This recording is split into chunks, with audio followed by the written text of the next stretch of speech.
c'est interne. Ça ne regarde pas la société. Ça regarde les individus, un nombre d'individus venant de chaque pays du monde. L'écroulement de la civilisation qu'on peut observer presque actuellement là, avec le dollar, avec les prises de conscience sociales des pays sous-développés, etc., qu'on veut bien garder sous-développés. Tout ça, est-ce que c'est précurseur à justement une époque où l'être humain va se prendre individuellement en main pour se centriciser? Oui, oui. Ça fait partie des événements qui sont essentiels, qui font partie du plan de vie de la planète, qui coïncide avec le cycle de vie de la planète et qui coïncide aussi avec cette période de la planète où de grands changements doivent se manifester pour que l'homme prenne une certaine conscience. L'homme ne peut pas prendre conscience lorsqu'il y a de la grande richesse, de la grande opulence, ou lorsqu'il y a lorsque l'homme est à l'apogée de sa civilisation. L'homme prend conscience que lorsque la civilisation atteint un stage où elle n'est plus capable de le nourrir, et la civilisation aujourd'hui n'est plus capable de nourrir l'homme, et lorsque l'homme ne pourra plus être nourri par la civilisation en tant qu'individu, il sera obligé de se nourrir lui-même. Et c'est là que commencera son évolution, sa transmutation, le changement vibratoire de ses neurones, et ainsi de suite. Ça va être la fin de notre première partie avec Bernard ce soir. Marc, un petit mot. On est obligé de laisser la salle. Les techniciens quittent à 11 heures. Mais on va quand même essayer d'en passer le plus possible. La première ici qui m'a sauté aux yeux tantôt, c'est le but de vos conférences. Pourquoi Bernard? Le but des conférences, c'est de sensibiliser le public à eux-mêmes ou à lui-même.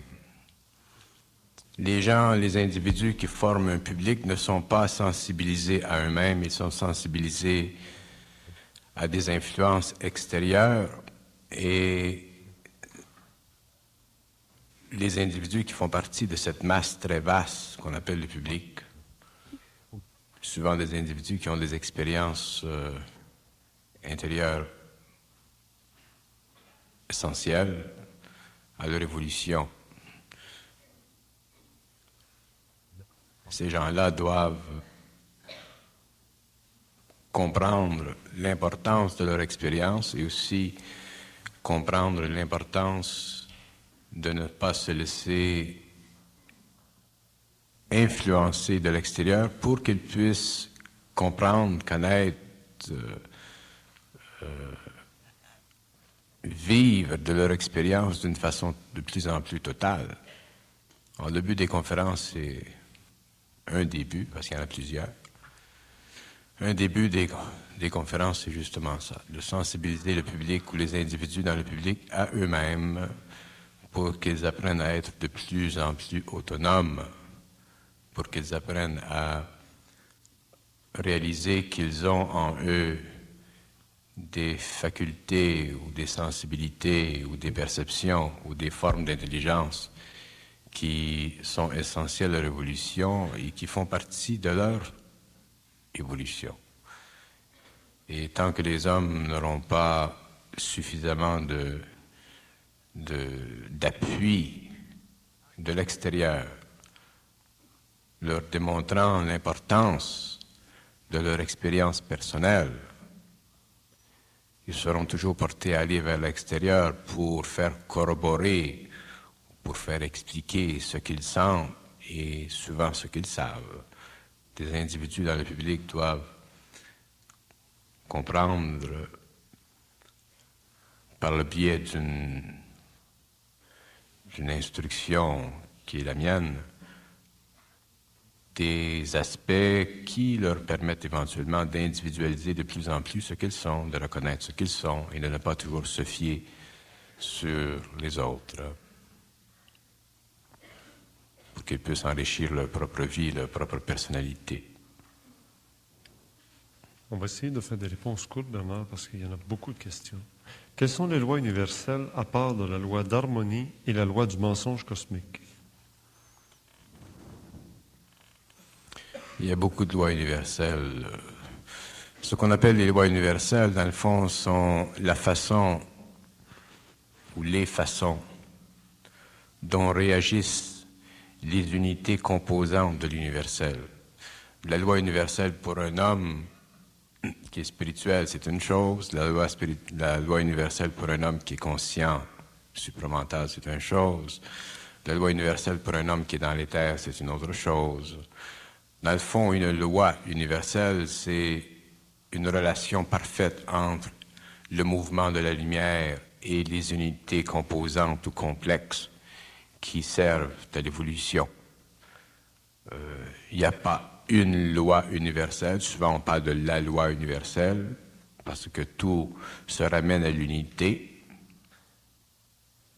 Il est vrai qu'il y a de l'unité dans tout, mais dans le mouvement de l'énergie, surtout, par exemple, sur le plan de l'intelligence, les lois de l'intelligence sont extrêmement complexes et elles se définissent par rapport à l'individu qui en est le récipient. La loi universelle de l'intelligence pour un homme n'est pas nécessairement la même loi universelle de l'intelligence pour un autre, mais les deux sont parallèles. Ce qu'un homme peut faire dans le cadre d'une loi universelle est toujours déterminé par le pouvoir occulte qu'il possède sur la forme. Un homme qui n'a pas ce pouvoir occulte sur la forme ne pourra pas vivre cette loi universelle et automatiquement ne pourra pas la comprendre. Alors, de parler de loi universelle, c'est de parler philosophiquement de l'harmonisation des mouvements de l'énergie de la lumière dans le monde. Et autant il y a de plans d'énergie, autant il y a d'individus, autant il y a d'unités qui correspondent à l'intelligence, autant cette loi qui est unitaire se divise à l'infinité, mais toujours dans un cadre d'harmonie totale. Une question qu'on s'est répétée peut-être 4-5 fois tantôt dans la conférence, c'est qui est Dieu? Qui est Dieu? C'est à mon tour de le demander. Qui est Dieu? Qui est Dieu, c'est une question. Et la question vient de l'homme parce que l'homme pense. Lorsque l'homme ne pense plus, la question n'existe plus et c'est la réponse.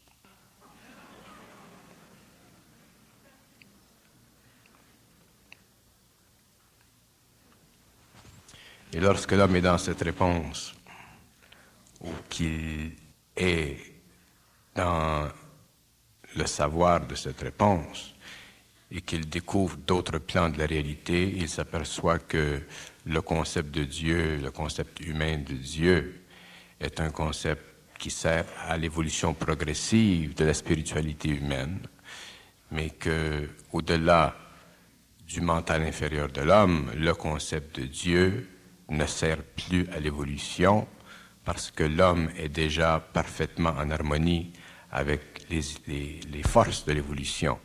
Et la qualité de lui-même qui fait qu'il demande cette question n'existe plus. Alors, si la question n'existe plus, la réponse non plus. Et si la réponse n'existe pas, c'est parce qu'on n'en a pas de besoin. Et si on n'en a pas de besoin, c'est parce qu'elle ne sert pas. Et si elle ne sert pas, c'est parce qu'on n'en a pas de besoin. Mais là, je vous donne cette réponse à partir du supramental. Je ne vous donne pas cette réponse à partir d'un plan intellectuel ou philosophique. Sur le plan philosophique, il y a une réponse à qui est Dieu. On peut en donner toutes sortes de réponses. Mais sur le plan supramental, sur le plan de la lumière, cette question n'existe pas. Tout est lumière en évolution. Et la totalité de cette évolution est ce que vous, les hommes, appelez Dieu. Mais Dieu pour un homme conscient et Dieu pour un homme inconscient est une formulation parfaitement différente d'une réalisation intérieure qui, dans un cas de conscience, n'existe pas et qui, dans le cas de l'inconscience, existe. Vous me demandez qui est Dieu? Qui est Dieu? C'est une perte de temps, se demander cette question-là. C'est une perte d'énergie. Demander une question, c'est une perte d'énergie. Mais c'est difficile à comprendre, ceci, quand on a beaucoup d'énergie à perdre. Mais quand on n'a pas d'énergie à perdre, la question ne vient pas au mental parce qu'elle n'est pas nécessaire. Elle ne nourrit pas le mental parce qu'il n'y a pas d'émotion qui la suscite. Moi, j'ai rien contre Dieu. J'ai rien contre le concept de Dieu. C'est un très beau concept. Il a servi beaucoup à l'humanité. Mais à un certain moment de l'évolution, ce concept-là est totalement humain. Il est plus nécessaire parce qu'il ne fait pas partie du réel. Il fait partie de la forme dont a besoin le réel pour l'évolution progressive de l'homme. Lorsque l'homme est dans la lumière, lorsqu'il vit avec l'énergie de la lumière, lorsqu'il entre dans les plans de la lumière, ce qu'il est ce qu'il voit, et ce qu'il voit est ce qu'il sait, et ce qu'il sait est la limite de son pouvoir créatif. Et il ne peut pas aller au-delà de cette limite parce que la limite d'un être est toujours le pouvoir concret de cet être dans la condensation parfaite de tous ses plans. C'est comme si on parle de la limite du Christ. Le Christ a une limite, tous les êtres créatifs ont une limite, mais la limite du Christ est une limite qui est suffisamment vaste pour permettre que la conscience de son intelligence se répande dans le cosmos à une échelle suffisamment élevée pour que bénéficient tous les êtres dans ce cosmos. Mais pour l'homme, c'est la même chose. La limite de l'homme est toujours en relation avec son évolution sur le plan de l'âme. Et un homme qui a atteint le plan de l'âme et qui est en évolution en relation avec cette âme et qui devient, dans le cas échéant, un être descendant dans les mondes de la matière, n'a plus besoin d'un concept de Dieu pour vérifier la nature ou l'origine de la création, puisque les mystères de l'origine de la création font partie des mystères de la lumière et n'ont aucune concordance, aucun parallèle avec les propositions philosophiques de l'intellect humain. Qu'est-ce que vous voulez que je vous dise? Demandez une question, vous aurez une réponse. Tant que vous demandez une question, vous aurez une réponse. Tant que vous demanderez une question, ce sera pour avoir de la connaissance, dont la réponse sera la manifestation. Lorsque l'homme sera dans le savoir, il n'aura plus de questions, il n'aura plus besoin de réponse, il y aura la paix. À ce moment-là, l'énergie qui est en lui sert à créer, et ça fait partie de ce que vous appelez le mouvement global, trinitaire, absolu de Dieu. Mais il faut faire attention, parce qu'aussitôt qu'on emploie le terme Dieu, le mot Dieu, quand on est supramental, on reçoit une vibration contraire. Parce que la vibration de la forme est toujours antécédente au temps de la conception de cette forme. Mais le temps de la conception de toutes les formes dans l'esprit humain fait partie de la mémoire de l'humanité. Et la mémoire de l'humanité est la prison de l'homme. Alors voici qui n'est pas une question. De ce que je comprends de cette conférence, c'est que vous nous dites qu'il n'y a pas de créateur, que nous deviendrons tous, un jour, par la lumière, des créateurs. C'est pas bête, ça. C'est lui qui a posé ça ou c'est moi qui l'ai dit? C'est pas une question. Il faut la relire. C'est pas une question, c'est une constatation. C'est ce qu'il a constaté. Ouais, monsieur a un compte à la Caisse populaire de Duvernay. Bon, c'est bien. On va y aller. Il y en a beaucoup en banque. Je vais vous dire pourquoi c'est pas bête. Est-ce que je la répète? De ce que je comprends de cette conférence, c'est que vous nous dites qu'il n'y a pas de créateur, que nous deviendrons tous un jour, par la lumière, des créateurs. Bon. Alors, il y a du vrai et du faux dans ce qu'il dit. Autrement dit, il y a du bon sens et une absence de savoir. Dans ce sens que... Passe-moi un petit papier. Bon. D'abord... Bon. Il n'y a pas de créateur. Je n'ai pas dit qu'il n'y a pas de créateur. J'ai dit que la conception que nous avons de la création est une conception humaine. Et la conception humaine que nous avons de la création est une conception qui fait partie des limites de l'homme. Lorsque l'homme dépasse les limites de son humanité, lorsque l'homme dépasse les limites de sa conscience planétaire, lorsque l'homme entre dans l'infinité de la limite de la conscience cosmique, à ce moment-là, il connaît, il sait, il voit, il comprend les lois de la création. Mais les lois de la création, à ce moment-là, sont tellement vastes et sont tellement en dehors de la limite planétaire de l'intelligence de l'homme qu'elles ne peuvent pas être transmises dans le cerveau de l'homme par le biais des mots. Sans cela, l'homme ne pourrait pas vivre cette connaissance. Il deviendrait fou. Parce que plus on entre dans le cosmos, plus on entre dans l'infinité, plus la création devient prépersonnelle. Et plus on retourne dans l'infinité du prépersonnel, plus on s'aperçoit que la nature de la lumière est totalement inverse à la pulsation parfaite des absolus qui sont dans l'île du paradis. Alors automatiquement, la lumière, plus elle avance dans le temps, plus elle recule dans Dieu, et plus elle recule dans Dieu, plus elle s'enferme sur elle-même, et c'est justement le mouvement de s'enfermer sur elle-même qui permet à la lumière de créer des êtres comme les hommes qui deviennent plus tard créateurs. Alors l'homme, pour concevoir ce qu'il appelle Dieu, il doit réaliser d'abord que tout ce qui fait partie de sa mémoire humaine, tout ce qui fait partie de la mémoire de l'humanité, est une façon de lui aider à progresser selon des lignes de conduite qui sont déjà fixées par les lois de l'intelligence universelle. Mais lorsque l'homme entre et qu'il est en harmonie vibratoire avec les lois de l'intelligence universelle, il n'est plus dominé par les règles du jeu de l'intelligence universelle et à ce moment-là, il devient un être créateur. Alors, je ne dis pas qu'il n'y a pas de Dieu, de créateur. Je dis que la conception de Dieu que nous avons, une conception humaine, est une conception purement planétaire. Est-ce que lorsque l'homme sera dans l'éthérique, l'homme verra que ce qu'il appelle Dieu est autre chose, hein, et que ça ne se comprend pas par les mots, autrement dit, ça ne se conceptualise pas. Et lorsque l'homme sera rendu à ce stage, automatiquement, il sera créateur parce qu'il fera partie de l'énergie qu'il sera en position de contempler, de voir et de véhiculer, et il pourra à ce moment-là réaliser son rêve philosophique d'être un jour un Dieu, autrement dit, d'être un jour un être créateur. Il n'y a pas de différence entre l'homme et Dieu. Il n'y a pas de différence entre l'homme et la lumière. La lumière est une totalité parfaite qui se subdivise infiniment, qui se diffuse dans le cosmos et qui crée à l'échelle de son temps des unités qui éventuellement deviennent des hommes, qui éventuellement sont remplies d'elle et qui éventuellement deviennent des extensions créatives d'elle.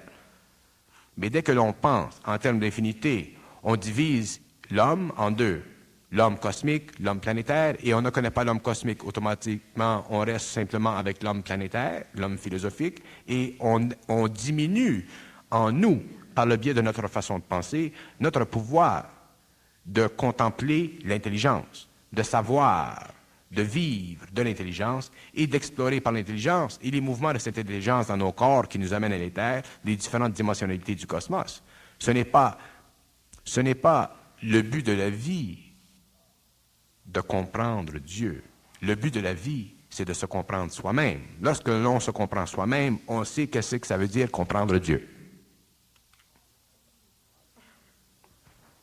Vous avez posé la question à Richard Glenn. Nous aimerions que vous y répondiez. Vous, qui a créé l'homme? Et s'il vous plaît, une réponse directe et précise.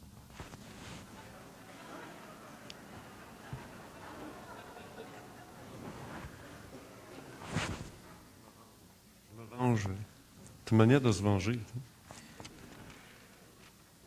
Qui a créé l'homme?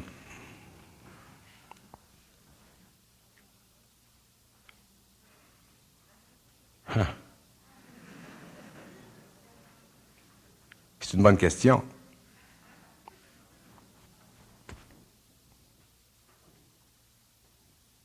Maintenant, est-ce que la question est valable?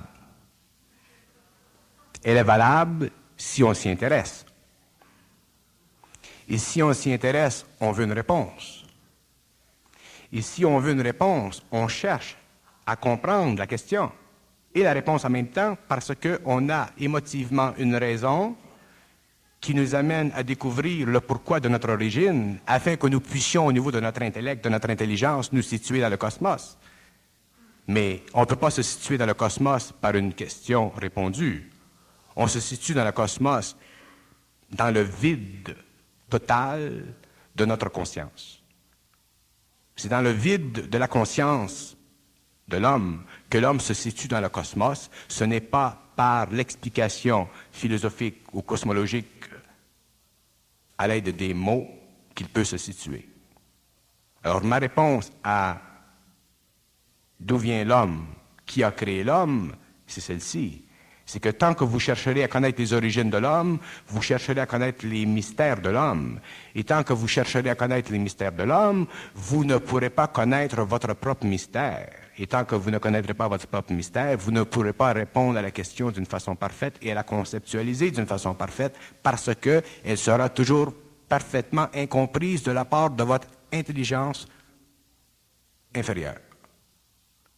C'est seulement lorsque vous serez en contact avec votre intelligence supérieure que vous pourrez avoir réponse à la question de l'origine de l'homme. Et à ce moment-là, votre intelligence supérieure vous dira que ce n'est pas important. Et à ce moment-là, votre intelligence inférieure sera bousculée, sera un petit peu vexée. Et c'est justement le but de l'intelligence supérieure de bousculer et de vexer l'intelligence inférieure pour amener l'homme, éventuellement, à ne pas demander de questions. Parce que ça, c'est difficile à comprendre, pourtant c'est si facile à vivre. Je comprends que les gens aient de la difficulté à comprendre qu'une question n'est pas nécessaire. Elle est nécessaire pour l'homme au stage de son évolution. Mais il viendra un jour où l'homme n'aura plus de questions parce qu'il n'aura plus de matériel dans son mental inférieur qui le forcera émotivement à demander une question. Et c'est lorsque l'on n'a plus à se demander de questions, surtout concernant les mystères de l'évolution, que l'on sait. Et lorsque l'on sait, on n'est plus intéressé à la connaissance. Lorsque l'on sait, on n'est plus intéressé à la question. Parce que lorsque l'on sait, on n'est plus emprisonné dans la forme qui crée à l'homme l'anxiété philosophique. Alors, c'est beaucoup plus facile pour moi de vous répondre comme je vous réponds, mais d'un autre côté, c'est beaucoup plus difficile parce que je ne fais pas plaisir à votre intellect. Si je faisais plaisir à votre intellect, à ce moment-là, ce serait plus facile, mais vous ne comprendriez rien. Tandis que si je ne fais pas plaisir à votre intellect et que je ne réponds pas à votre question, j'aide directement à vous amener à confronter le réel en vous-même, même si vous n'êtes pas capable de le sentir au niveau de l'intelligence, de votre intelligence supramentale. Et c'est ça, le but du travail supramental sur la Terre. Le but du travail supramental sur la Terre, ce n'est pas de donner à l'homme de la réponse à la question. Il y a suffisamment d'hommes très éclairés dans le monde occidental qui peuvent vous répondre à cette question. Rudolf Steiner, c'en est un exemple. Il y a beaucoup d'autres qui peuvent répondre à votre question « D'où vient l'homme ?» Mais vous verrez un jour que ce n'est pas la réponse à la question qui est importante, c'est le vide derrière la question. Et la réponse à la question vous spiritualisera, vous amènera dans la connaissance des mystères de l'homme, mais ne vous amènera pas à la conscience du supramental. Dans le supramental, l'intelligence, elle est pleine parce que le savoir, il est plein, parce que le désir du savoir n'existe plus. Et c'est là que l'homme doit aller, et c'est pourquoi je dois vous répondre ainsi. Mais pour répondre à votre question, pour vous permettre d'avoir accès à une réponse, regardez les textes de Rudolf Steiner et vous verrez que son explication de l'origine de l'homme est suffisante pour l'homme et qu'elle est d'ailleurs très belle et très grande. Mais moi, je ne peux pas vous dire et je ne peux pas vous répondre parce que mon travail ne se situe pas au niveau de la connaissance de l'homme. Mon travail, ce n'est pas de donner à l'homme de la connaissance, c'est de détruire les raisons dont il se sert pour constamment alimenter son intellect et ce travail doit continuer parce que son intellect, à un certain moment donné, doit cesser de fonctionner. Et lorsque l'homme commence à comprendre ceci, lorsque l'homme commence à cesser de se demander des questions, l'homme entre dans la conscience supramentale et l'homme me comprend facilement parce que je suis très facile à comprendre.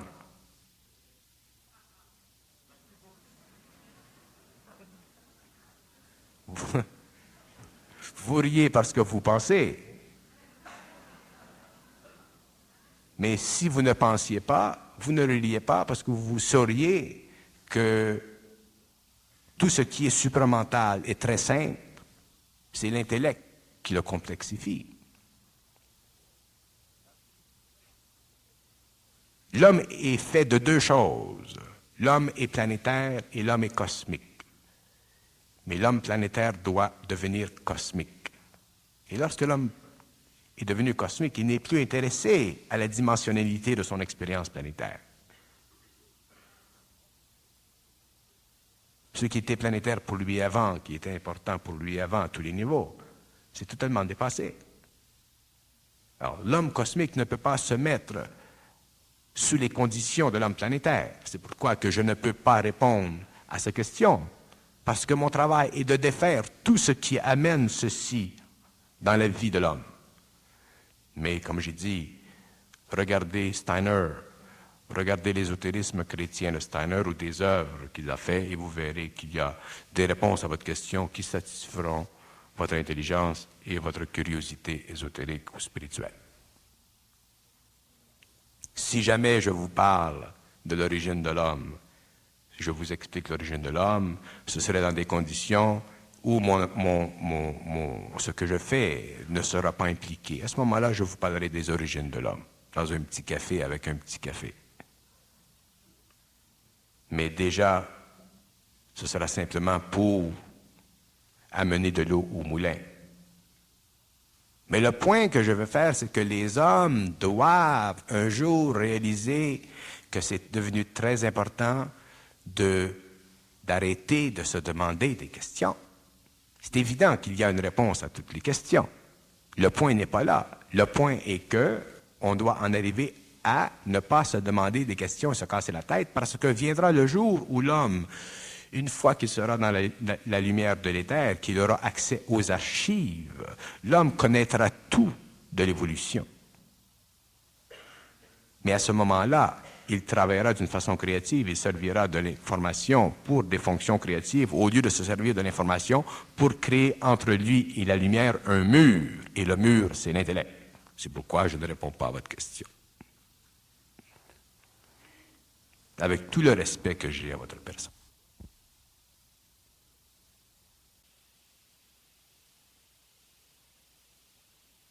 Quand Richard t'a demandé qui parle en ce moment, tu n'as pas répondu. Alors moi, j'aimerais que tu répondes à cette question. Qu'est-ce que c'était la question? Aviez-vous répondu à quelques questions tantôt? Bernard, quand Richard t'a demandé qui parle en ce moment, tu n'as pas répondu. Alors moi, j'aimerais que tu répondes à cette question. Ah oui.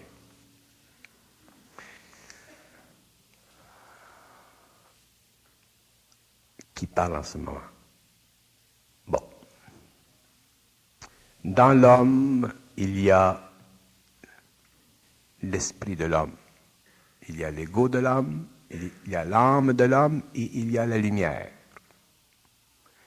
Quand l'ego de l'homme est transmuté en esprit, que l'homme fait le don de sa personnalité, l'homme, sur le plan de la personnalité, est lié à l'esprit en lui. L'esprit en lui fait partie de la transmutation de son ego. C'est-à-dire que l'esprit est la liaison entre son mental supérieur et son mental inférieur. L'esprit, c'est une énergie qui fait partie de l'homme, c'est une condition de sa conscience qui lui permet d'entrer en communication avec des plans supérieurs de l'évolution, c'est-à-dire des plans où la lumière est. Et lorsque l'homme est capable, par vibration, de communiquer, d'être en harmonie vibratoire avec cette énergie, automatiquement l'énergie, elle descend et elle fait vibrer son esprit. Et lorsqu'elle fait vibrer son esprit, par le biais du corps matériel, manufacture de l'information qu'on appelle le langage. Alors, si vous me demandez qui parle en moi, je peux dire plusieurs façons. Je peux dire c'est moi qui parle sur un autre plan. Je peux dire que la lumière active mon énergie sur un autre plan. Je peux dire que c'est la manifestation de la lumière sur un autre plan. Je peux dire que c'est la façon à la lumière de se manifester dans mon esprit sur un autre plan. Mais d'une façon ou d'une autre, je n'anthropomorphiserai pas l'origine de ce qui est dit. Parce qu'à ce moment-là, je tomberai encore dans la forme. Alors, la lumière a le pouvoir de se manifester comme elle veut, sous tous ses aspects, et lorsque l'homme est en relation avec cette énergie et qu'elle passe par son mental supérieur, elle devient de l'intelligence. Parce que la lumière n'est pas simplement de l'intelligence. La lumière est de la volonté, la lumière est de l'intelligence, la lumière est de l'amour, et la lumière est 4 autres principes qui ne sont pas connus dans le cosmos encore. Alors, la lumière, quand elle se manifeste par le biais d'un outil qui est développé, le corps mental supérieur, elle se manifeste, et si on est spirituel, on a tendance à dire, bon, ben, c'est notre ange gardien qui parle, ou c'est un être supérieur qui parle, et ça, c'est toujours conditionnel au désir que l'on a d'être en communication avec un être qui est au-dessus de nous. Et c'est normal. Mais lorsque l'on a suffisamment compris les lois de la dépersonnification de la forme, on s'aperçoit que tout rapport entre l'homme, au niveau de son esprit, et le cosmos, au niveau de sa lumière, est un rapport total, unitaire, qui provient du fait que la lumière est en fusion avec l'âme, et c'est tout ce dont a besoin l'homme pour évoluer et devenir créateur. Et à ce moment-là, la question concernant le qui vous parle est une question qui revient encore à la même nature que la question de l'homme, à l'origine, la valeur de l'origine. Mais la valeur de l'origine de toute chose est toujours une condition intellectuelle de celui qui pense. Le chien ne pense pas, pourtant il a une origine et il vit sa vie en harmonie avec la nature. L'homme pense, il détruit l'harmonie entre sa vie et l'énergie parce qu'il pense. Un homme, un jour, ne pensera pas et il vivra encore en harmonie avec la nature, mais avec la faculté de comprendre ce qu'il sait, tandis que le chien ne comprend pas ce qu'il est. C'est la différence entre l'homme et le chien. Et plus tard, au cours de l'évolution, viendront d'autres niveaux d'hommes, d'autres êtres, une autre humanité, qui sera encore plus élevé en vibration et qui n'aura plus besoin de se servir de l'éther pour créer de la forme, parce que ces hommes-là seront déjà dans la lumière de l'énergie et se serviront de l'énergie pour créer le plan dont ils auront besoin pour véhiculer cette énergie, de sorte que l'homme pourra penser telle chose et c'est telle chose qui se manifestera. Autrement dit, l'homme sera arrivé dans un autre stage de l'évolution créative. Et ainsi de suite. On veut toujours comprimer, compresser, mettre une limite, une origine. C'est la plus... Mettre une origine, chercher l'origine des choses, c'est une perversion de la nature, de l'intelligence. C'est pour ça aujourd'hui que la science est une perversion de l'intelligence, mais elle est une manifestation de cette intelligence dans le mental inférieur de l'homme pour l'évolution, sur le plan matériel, d'une structure matérielle qui est de plus en plus bénéfique à l'homme matériellement. Mais vient un temps où l'énergie de l'intelligence passant par un mental inférieur qui est influé par l'émotionnel, vient un temps où l'intelligence créative du cosmos n'est plus une intelligence créative, elle devient une intelligence destructive. Et c'est à ce stage que nous sommes aujourd'hui rendus. La science aujourd'hui ne sert plus l'homme, elle le dessert. Alors, si l'intelligence ne sert plus l'homme, parce qu'il y a dans l'intelligence de l'émotivité, de l'astralité, de la nature humaine, à ce moment-là, éventuellement, ce que l'homme a créé ou développé en relation avec cette intelligence doit être détruit. Il doit y avoir un changement parce que ça fait partie des lois de la lumière. Et il est de la même nature Dans le domaine de la philosophie, dans le domaine des questions, on cherche, on veut savoir d'où vient l'homme, de l'origine de l'homme, de la même façon dont on veut savoir comment fonctionne l'atome. C'est normal. Mais un jour, l'homme réalisera que c'est anormal parce qu'on n'a pas besoin de chercher pour savoir. Chercher, c'est ne pas savoir. Chercher, c'est en dehors du savoir. Le mot le dit. Quand on est dans le savoir, on n'a plus besoin de chercher, mais ça ne veut pas dire que quand on est dans le savoir, on a besoin de savoir. Quand on est dans le savoir, on n'a pas besoin de savoir. Parce qu'avoir besoin de savoir, c'est avoir besoin d'être alimenté par une forme. Et c'est ce qui fait qu'on n'est pas dans le savoir. Quand on est dans le savoir, on n'est pas intéressé à rien. On canalise, on crée une forme, mais on n'est pas intéressé à rien.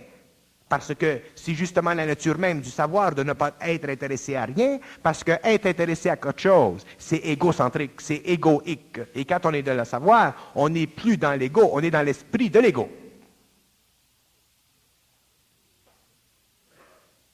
Et de ceci, de cette situation, de cet état de vie, se constituent tous les autres aspects du savoir que l'on canalise à l'homme, pour amener l'homme à comprendre ce que nous disons et pour amener l'homme à réaliser que ce que nous disons est très simple à comprendre.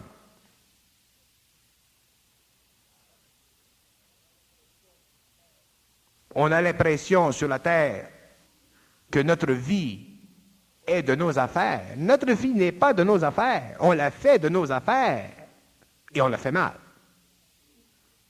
Si l'homme vivait dans l'énergie de la lumière sur tous les plans de son expérience, il verrait très bien que la vie matérielle n'est pas de ses affaires, que la vie matérielle n'est simplement une extension dans la matière d'un pouvoir de son esprit, et qu'à un certain moment, il doit dépasser les limites de cette vie matérielle pour entrer dans l'infinité d'une autre dimension du temps, qui est l'éthérique.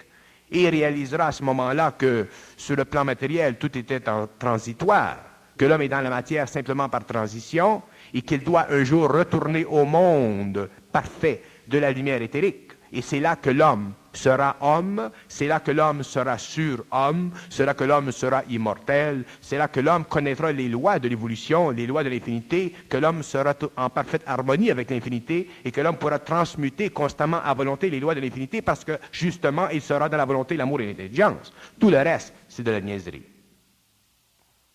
Mais je comprends. L'ignorance, c'est un état d'esprit.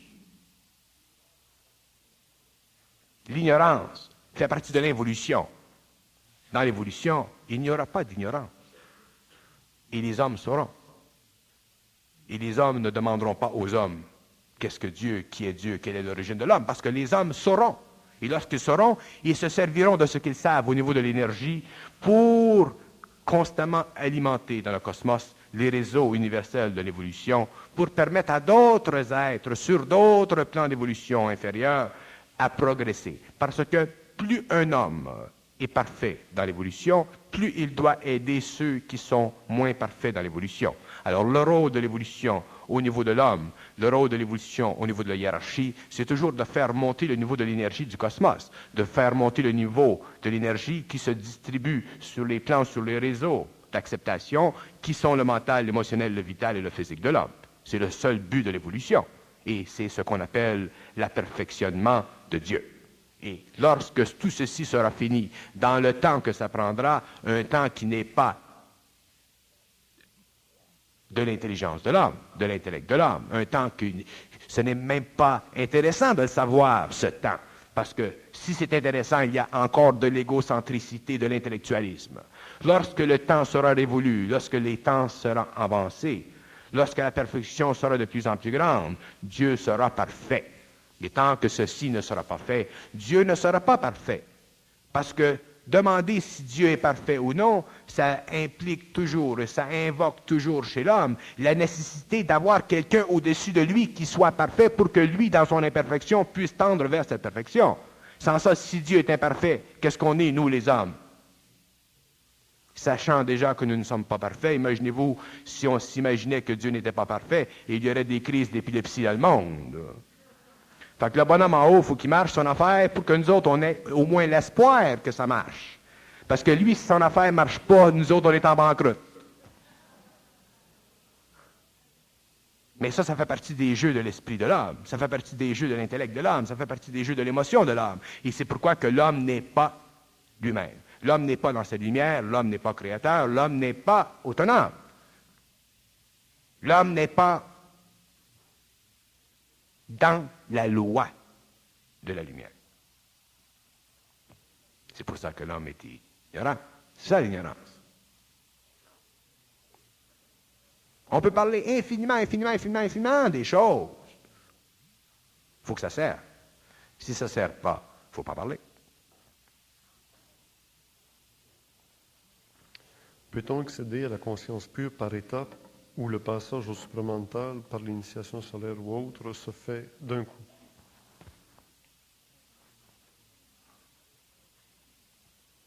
La conscientisation de l'homme se fait par étapes, en général. Si elle doit se faire tout d'un coup, c'est une fusion. Qu'elle soit faite tout d'un coup, qu'elle soit faite par étapes, ça ne change rien. Mais qu'elle soit faite, c'est ça qui compte.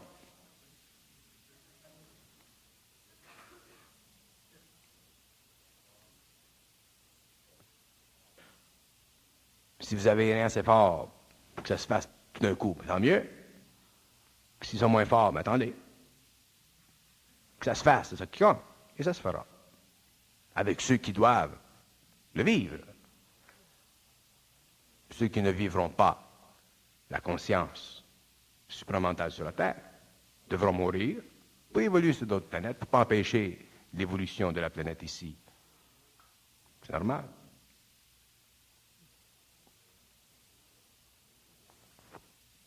Vous dites que la connaissance est au-delà de la forme, alors pourquoi sommes-nous tous attirés par la beauté, qui est aussi une forme? C'est peut-être une qualité de la forme, la beauté. La connaissance, qu'est-ce qu'il dit au niveau de la connaissance? Alors vous dites que la connaissance est au-delà de la forme. Non, je n'ai pas dit que la connaissance est au-delà de la forme, je dis que le savoir. Alors, Le savoir est au-delà de la forme. La connaissance, c'est la forme du savoir manifestée dans le cerveau de l'homme. alors disons, vous dites que le savoir est au-delà de la forme, alors pourquoi sommes-nous tous attirés par la beauté? Nous sommes attirés par la beauté parce que la beauté fait partie en nous du mouvement de l'énergie de la lumière à travers de notre âme. C'est notre âme qui est la lentille. Plus l'âme est évoluée, plus l'âme vibre à l'énergie de la lumière, plus automatiquement nous vibrons au niveau de la beauté. La beauté vient originellement de la lumière, elle passe. La lumière passe dans l'âme, qui est lentille, qui fait vibrer les corps de l'homme, et nous parlons de beauté.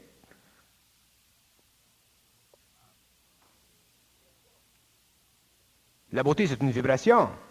Sur le plan humain, ça devient une vibration manifestée dans une forme. Parce que l'homme a besoin sur le plan humain, à cause de ses sens, il a besoin d'une forme pour sentir la vibration. Mais l'homme peut changer très facilement de plan et ne pas voir de forme et sentir la beauté. Mais la beauté, c'est l'énergie de la lumière qui passe dans l'âme et qui se manifeste sur un des plans de l'homme, en général le plan astral de l'homme, et qui lui fait sentir la beauté. Et c'est ce qui permet à l'homme de créer de belles choses, les artistes, les chansonniers, les gens qui donnent à l'humanité un peu d'esthétique. Mais lorsque l'homme devient inconscient, lorsque la conscience diminue sur la planète, la beauté se perd et se perd. Et regardez aujourd'hui dans le monde, vous verrez que plus nous avançons, plus la beauté de l'homme, la beauté de la civilisation se déplace, elle se déplace, elle se déplace, elle se déplace. La beauté devient de plus en plus rare. Et ce qui est plus intéressant, c'est que la beauté maintenant, dans la civilisation de la décadence, se transporte dans un domaine qui est le résultat de la très grande exigence technique du mental de l'homme. Autrement dit, la beauté se déplace dans l'électronique, dans la science de la matière. Avant, on parlait de la beauté des œuvres de musique, ainsi de suite. La beauté était d'ordre démonstrative, l'architecture. Mais aujourd'hui, on voit que la beauté s'en va dans la science technique, les microscopes, toutes ces choses. Autrement dit, la lumière qui passe par l'âme, avant, se situait beaucoup sur le plan émotionnel parce que l'homme n'était pas encore dans le mental. Et maintenant que la science est très développée, que l'homme est beaucoup dans le mental inférieur, la beauté se situe là. Il viendra un jour où la beauté passera de ce plan du mental inférieur, de la beauté de la technique, à un autre plan encore. De sorte que ce qui était beau pour l'homme sur le plan de son émotivité est remplacé aujourd'hui par la beauté. Vous parlez à un ingénieur ou à un technicien qu'il trouve très beau. Le travail technique de la science, il a raison, sur le plan mental inférieur, et avec le passage de l'homme à un autre niveau d'évolution, ce que l'homme trouvera beau dans ce temps-là sera une autre étape de la beauté. La beauté fait partie du mouvement de l'infinité dans la conscience de la lumière de l'homme par le biais de l'esprit de l'âme pour renforcer chez l'homme la capacité d'intégrer le plus possible toutes les dimensions de son activité. Vous me considérez comme un guide. Laissez-moi qu'on rentre une minute. D'abord, tant que vous allez me considérer comme un guide, que vous me considériez comme un homme qui est fun, comme un homme qui dit quelque chose d'intéressant, nouveau, particulier, que vous me considériez comme un homme qui a quelque chose à dire, ça c'est une chose. Mais que vous me considérez comme un guide, ça c'est une autre chose. Puis si vous me considérez comme un guide, vous allez vous faire téléguider.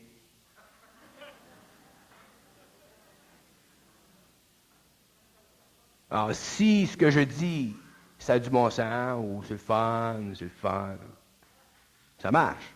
Mais si vous me considérez comme un guide, vous vous faites une défaveur. Parce qu'à ce moment-là, je deviens pour vous une béquille. Je deviens pour vous une sorte de maître. Et c'est fini, ça. Je l'ai déjà dit. Les gourous et les gouzous, on n'a plus besoin. Ils ont fait leur job.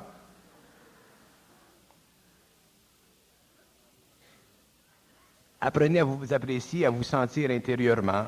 Et si ce que je dis, ça coïncide avec ce que vous savez et ce que vous sentez, mais tant mieux. À ce moment-là, je ne suis pas votre guide. On est des chums et on se parle sur la même longueur d'onde. Il n'y a rien là. Parlez-nous.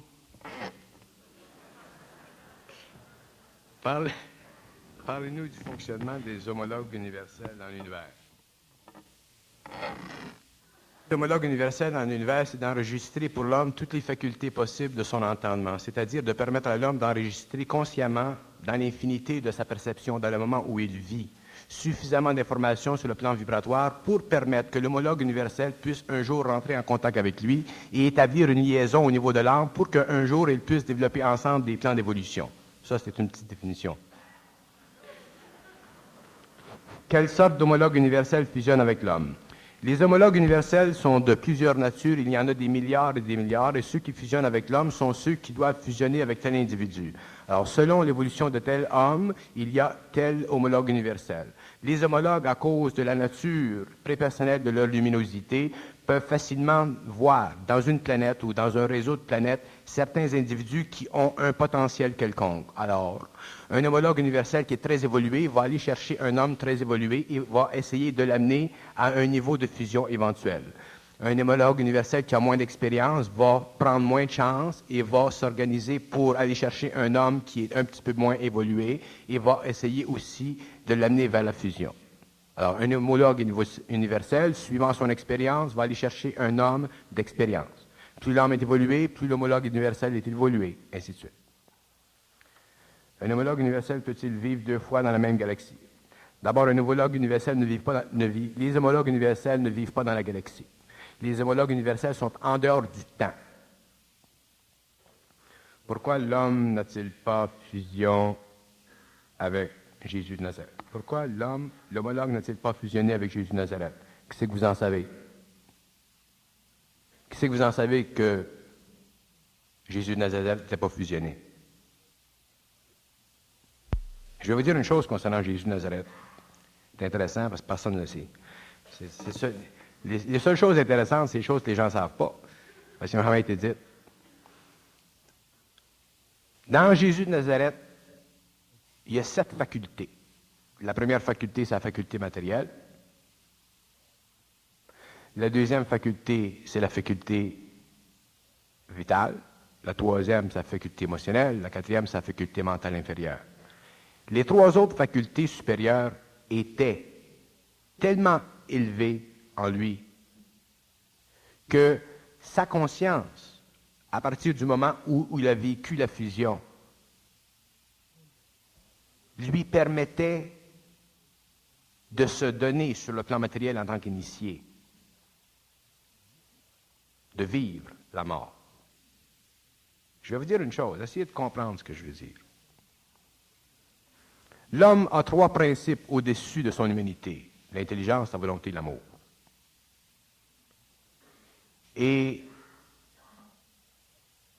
Jésus de Nazareth était le seul homme qui a réussi à vivre sur le plan matériel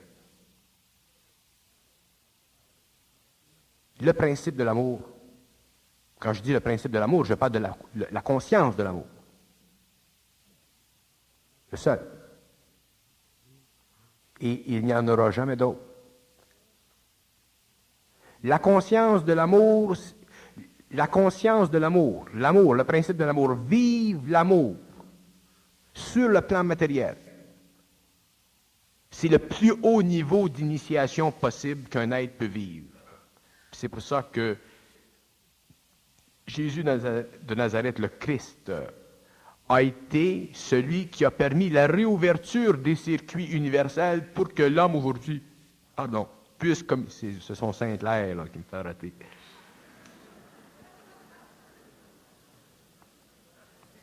C'est à cause de cette capacité extraordinaire qui fait partie de sa propre évolution qu'il a pu faire réouvrir les circuits universels entre l'homme et la lumière.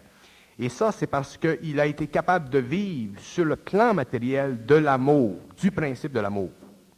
Et c'est le seul être dans l'évolution de l'homme, passé et futur, qui a amené l'amour sur la terre, qui a vécu dans ses principes inférieurs l'amour cosmique.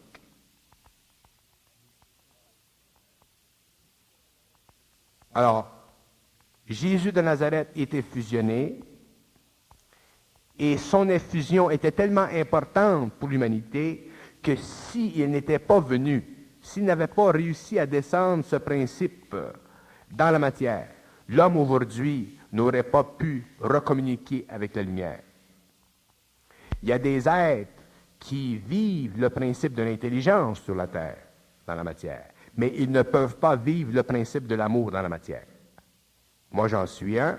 Je ne vis pas le principe de l'amour dans la matière. Je le vis dans l'éthérique, mais dans la matière, je ne suis pas capable de vivre ce principe parce que ce principe est tellement puissant qu'il détruirait ma personne. Je peux vivre de l'intelligence, du principe de l'intelligence dans la matière, ou du principe de la volonté dans la matière, mais je ne peux pas vivre du principe de l'amour dans la matière. Dans l'éthérique, c'est une autre chose. Et les hommes de la 6e race vivront du principe de l'amour dans l'éthérique, et le principe de l'amour dans la matière n'aura été vécu, connu et su et compris que par Jésus de Nazareth. Je vous dis ça en passant comme ça. Ce que l'on appelle l'amour sur la terre, c'est le sentiment de l'amour spirituel. Je parle du principe de l'amour. Un homme ne peut pas vivre du principe de l'amour dans la matière. La preuve, regardez les saints, les grands êtres de l'Église, qui ont lévité en présence de l'énergie.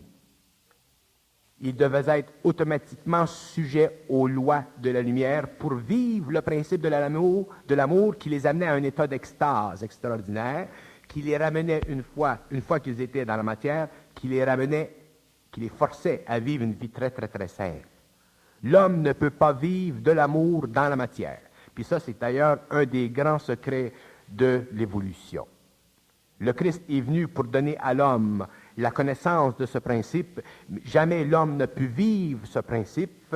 Il en a vécu des formes idéalisantes, mais il n'a jamais pu vivre de ce principe parce que l'amour est un principe de créativité, de création, et c'est seulement dans les terres que l'homme le vivra. Mais l'homme, avant ça, doit vivre l'intelligence, parce que l'homme ne peut pas passer dans les terres s'il n'a pas d'intelligence. Je ne sais pas pourquoi est-ce que je vous dis ça, mais je sais que c'est très intéressant qu'on le sache, autant vous-même que moi-même, parce que quand je le parle, je l'apprends. Si je ne parle pas, je n'apprends rien. Pourquoi l'homologue n'a-t-il pas fusionné? Bon, on a répondu à cela. Qu'advient-il de cet homologue? Lorsqu'un homologue fusionne avec un être, cet être et lui-même deviennent parfaitement réunis, et lorsqu'ils sont parfaitement réunis, ils sont parfaitement unis dans le secret de leur mystère, et personne ne peut savoir qu'est-ce qui se passe entre eux et lui. Un homme qui fusionne avec un homologue universel vit un secret avec cet être, et c'est ce secret-là qui fait partie des fameuses lois des nombres que l'on connaît lorsqu'on entre dans l'éther et qu'on manipule les différents rayons d'énergie. Mais ça fait partie du secret de cette âme et de cet homologue. Fini. Mais j'ai parlé de l'amour du Nazaréen, ainsi de suite, là. Et j'en ai parlé pour une raison qui va au-delà de la simple conversation. J'en ai parlé pour une raison afin de fixer dans l'esprit de l'homme un principe de réalité que l'homme un jour reconnaîtra comme étant véritable. Et ce principe de réalité, c'est celui-ci, c'est que l'amour que connaît l'homme, l'amour humain, ce n'est pas l'amour. C'est une condition astrale de l'amour. Tandis que l'amour, le principe de l'amour cosmique se situe dans le mental supérieur de l'homme et n'est pas conditionnel à la conscience